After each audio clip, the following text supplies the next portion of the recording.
ओम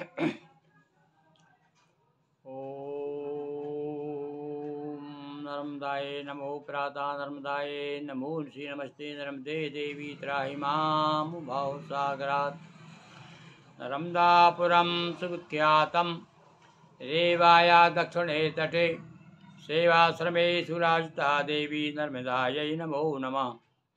अवधपुरी काद्रपते क चंडसैन था नाम कानन गमन शिकारहित पहुँचाई कृषि राम ता सांडल्य आश्रम पावन वातावरण सुहावन पावन पत्नी पतिव्रत धर्म परायण सौदामनि रूप दशदामिनी देख काम बस वे नरेशा कहा रानी बन दलवम देशा पकड़ हाथ ले जाना चाहा जिसका कहा दुष्ट नर नाम क्रोध तो सौदमनी साप दीन तत्काल काम किया चंडाल का हो जा तू चंडाल हुआ कुरूप नगर में आया पहले सा सम्मान न पाया सभी जगह अपमानित होकर बोला था वृषका से जाकर ऋषिकाल ने भेजा पतिभाषा मिली वहाँ भी वही निराशा बेचारी सांडल ने मारकंडे के पास रेवा तीरे तब करो पूर्ण हो यह विलास चंडवेग संगम पहुँचा चंद्रेश्वर का ध्यान सचुआ नर्भ क्षेत्र की महिमा की बखान। बोलिए नर्मदा मैया की जय।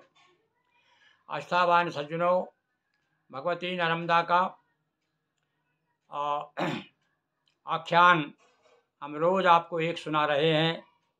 नई नई कथाएं, नए नए घाट। आज जो है चंडवेगा नदी का संगम होता है और वहाँ की कथा हम आपको सुना रहे हैं।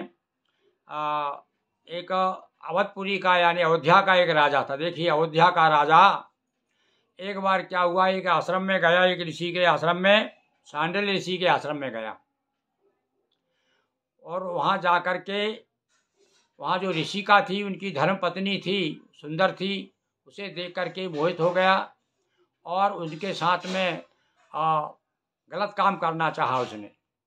उसने कहा कि आप मेरी रानी बन जाओ, मैं आपको बहुत चाहता हूँ, मेरे साथ चलो, और हाथ पकड़ के ले जाना चाहा।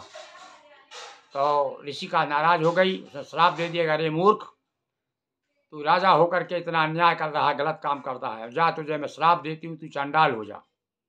और उसी समय श्राप के वासीभूत होकर वो चला गया निराश होकर के। जब नगर में पहुंचा तो नगर के लोगों ने उसको सम्मान नहीं दिया, क्योंकि वो कुरूप हो गया था, चंडाल जैसा हालत हो गई थी उसकी। तब जा कर के फिर से लौट के गया ऋषिका से, उसने माफ़ी मांगी। उसने कहा कि हे देवी, मेरी बहुत बड़ी गलती हो गई, आप क्षमा कर दीजिए। तब उसने कहा जो आप मेरे पति के पास जाइए। तब सांडल ऋषि के पास आया।